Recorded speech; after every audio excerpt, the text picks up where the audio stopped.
I have now completed a video on every single main clan, but there's one more, a bonus clan, Clan Salubri. Something that's always been around, don't get me wrong, it's always been like around as a bloodline and been very present in the game lore, especially also super important to the game lore.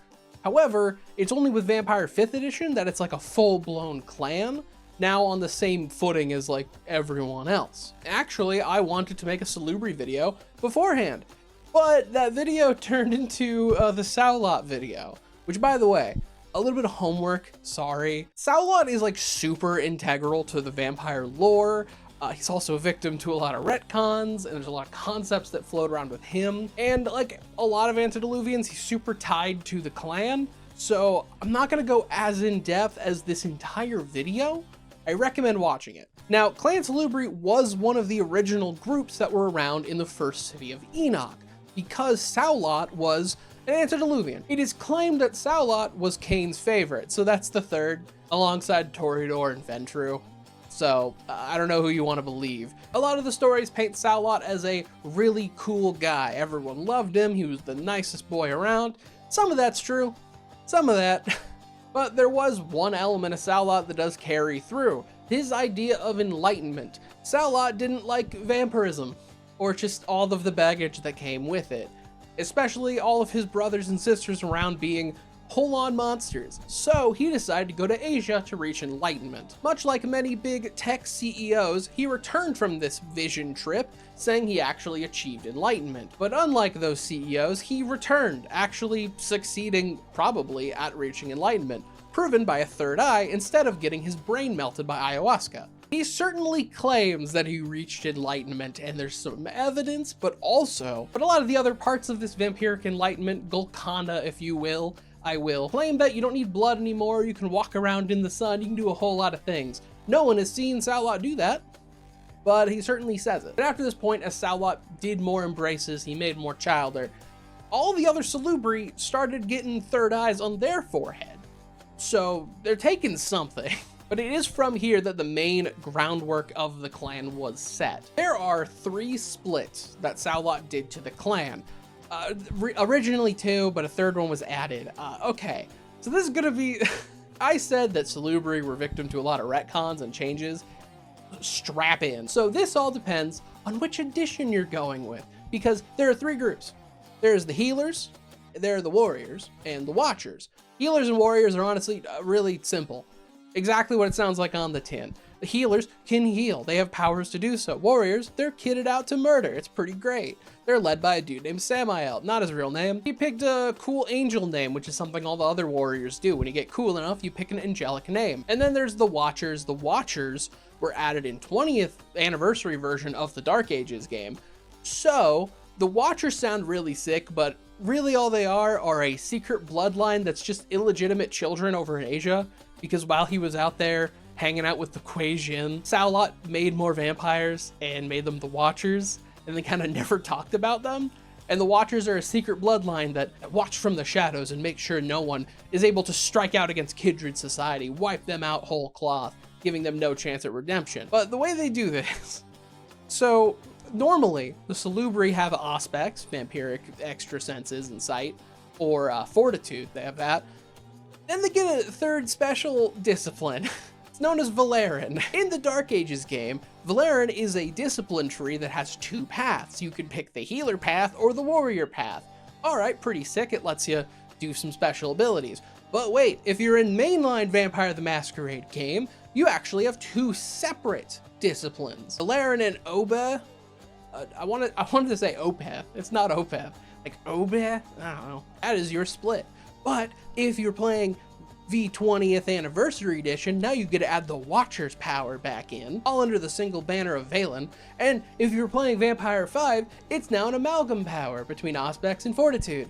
Jesus Christ, it's a lot. Largely, this is the way that the Salubri are able to do that healing. They're actually able to heal people with their discipline powers. They just have a special way of doing it. And as well, this special discipline for a long time, until V5, you had to get 2 dots in it, 2 ranks in the discipline, and that's when your third eye would open. As it currently stands in V5, The moment you pick playing a Salubri, you got that fucking eye on your forehead. Something they hide, because quite obviously, that's a huge Masquerade breach. A fucking eyeball on your forehead. Even worse, whenever you use a discipline, again, V5, it bleeds. It starts crying blood. So cover that shit. Like, not even just because it's unsightly, because that's horrifying and gonna alert everybody. A big reason for this split, the original one, is because they needed to be warriors, specifically to fight the Bali, a bunch of demon-worshipping vampires, with some evidence stating that Saulot himself created this bloodline. And while, yeah, there's some evidence there, there's also evidence that a bunch of other people did this, like just one of the second generation, Cappadocius, fucking Zamitsi. There's a lot of other entities that could have made this group. I saw one that's a theory that Anoia did it. That's an in-game theory, not just out of game. Peak World of Darkness. It's meant to kind of be up in the air, up to you, apocryphal lore. Whatever is canon in your game is canon in that game. Good job. But yeah, they fought the Bali a lot. That's a big, big kicker for them. Though, as it went on, the Salubri, pretty cool. They were super well organized. They also were just decent folk, all under that idea of let's get enlightened. Our boy Saulot did it, so we should. As well as just notably being pretty selfless. They believed in maintaining their humanity really well and just exalted that part of them. So much that people didn't really trust them. Because like, they're nice. Too nice. I don't know if I fuck with this. As well, there was a fun theory that the Salubri, when they drank you, they took part of your soul, which is okay. For a vampire, when you drink blood, you drink vitae, you actually are draining a part of a person's soul. It's okay though, the soul grows back. This is why drinking someone fully dry, like even a vampire fully dry, is a bad fucking deal, because you are literally imbibing their soul. So like, even Diablerie is a tough sell, because sometimes the original vampire you drank can, you know, take your body over. It was rumored that the Salubri did keep that part of their soul, kept it inside of them, and that fusion of many different real souls inside of their own is what gave them that like extra humanity. So people didn't really like them. I'll say this seems made the fuck up. There's like nothing pointing to this being real, but it was a theory. Despite that though, they went pretty well until in 1133 Tremere, the man, not the clan, he decided to diablerize Saulot, drank him dry to ascend himself, become a true antediluvian, and be the perfect usurper he wanted to be. Obviously, at first, this was met with a lot of issues. People were pissed because they just committed a horrible crime, but the Tremere had a plan. Their plan consisted of neeners, I know you are, but what am I? And maybe some good old nuh-uh, he started it. After some intense PR campaigning, the Tremere turned the rest of Vampiric society on the Salubri, as everyone else was like, oh yeah, I guess, fuck them. Like, whatever. Yeah, Tremere, you can go commit genocide if you want. So they worked to kill out all the Salubri. Some survived though. This forced the Salubri into hiding. Big reason this was just easily undertaken was because inside the Salubri, in that healer and warrior split, there was a debate of whether or not they should even retaliate. What would Saulot do? What would he want? Would he want us to strike back against the Tremere? And then a lot of them got killed, though some went into hiding. For example, a lot of the warriors, they're now known as the Furies, and they're part of the Sabbat. I don't blame them for that choice, but there are like a sizable amount of Salubri inside the Sabbat. By sizable, I don't mean, oh wow, like the entire Sabbat, it's just half Salubri, but more like, wow, there are more than 10 of them, that's crazy. But then the healer Salubris went on and established the Rule of 7. The Rule of 7 is some Star Wars shit. It states that there only 7 Salubri can exist. So whenever a Salubri vampire would embrace someone, they'd train them in their ways and then tell this new child to diablerize them, which built a culture in the Salubri of diablerizing people. That's pretty fun. Speaking of diablerie, it's Bane time. So originally the older Bane for Clan Salubri was that it was really hard for them to drink somebody who wasn't willing. In fact, they would take damage if they did this. However, the new Bane and Compulsion, like many changes to the Bane and Compulsions in V5, I think is really good. The new Salubri Bane is that they are damn tasty. So, like I said, that Salubri eye, it bleeds, and vampires can smell that blood, and damn, it's good. And if for whatever reason, another kindred decided to drink a Salubri, it'd be really hard to stop. It's so damn good. If you want a fun combo, as a Salubri, commit a crime in front of a Banu Hakim if you want absolute penalties to stop that diablerie from happening. And then their compulsion. Their compulsion is complete empathy. They see something, they're like, I gotta help. I gotta drop everything. I gotta help out and solve this problem. This does leave the Salubri in a really interesting state because there's really two paths that the vampire lore has extended in. As of currently in V5, the Salubri are just in really low number. They're very rare. They're still in hiding because people just want to drink them. A lot of that beef with the Tremere isn't as active. The Tremere are not like actively trying to kill every single Salubri in existence. But you know, they might get a taste. There's just some generational beef there. In like the final Knights timeline, the one that went up to Gehenna, most of them were killed out. And this is where we get into something I want to touch on right at the end of this. The Salubri and Saulot and all this, the reason it's very complicated to actually go through and parse sometimes is retcons and the internet's game of telephone it likes to play.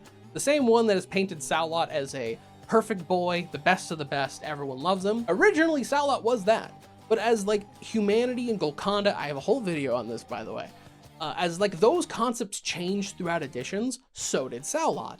And Saulot, as he currently stands, is a character that's really important in the Gehenna timeline, and as a character that is incredibly manipulative. Like insanely conniving. He has a lot of plans for the future and like the end of the world. And all of those moves inside of the Salubri, if you follow that specific timeline, were orchestrated by Saulot. His own drinking was something that he probably planned. He wanted Tremere to drink him because right at the right time in like the 1900s, 2000s, he took over Tremere's body. The whole thing with the healers and warriors. Yeah. That's one of the reasons I kind of do think the Saulot made the Bali lore is interesting, because in this framing, I think you could easily twist it that, yeah, Saulot made the warriors and healers, manipulated the situation, especially with Hakim back in the like first city, to just have groups of people take out the thing he did. He created a problem and he manipulated us. And he manipulated groups of people to take care of it for him. Even more, the whole thing with like the Salubri being slandered as like Diablerists and like wiped out by the Tremere. If it's this case, he fucking did that. He was in Tremere. There's even more lore pointing at the idea that he was literally, the moment after he was fully drained, he took over Tremere and pretended he was still Tremere. It's all grand games and grand scales that are really hard to play with because retcons. Normally, World of Darkness, when it handles retcons, I think they do it really fucking well, actually. They tie it into the game lore super well as like the world is progressing. The game does too. My favorite is just the mage lore. I think the mage changes for like all of the traditions are really, really cool. This is just one that is victim of circumstance, much like the Salubri themselves. They're very fun, very cool, but I feel like lore-wise they've been treated poorly. And I think a much better idea, if you want to really like the Salubri and get into them, whatever game line you're playing, stick to the lore from that specific edition. Just stick with that as hard as you can, because otherwise it's a bit more of a mess. But yeah, that is just gonna wrap this up.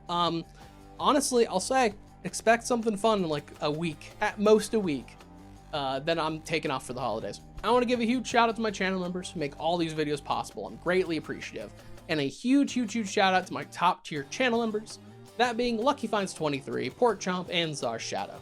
Thank you all so much, it means the world. But yeah, like, comment, subscribe, share video, join membership, YouTube things.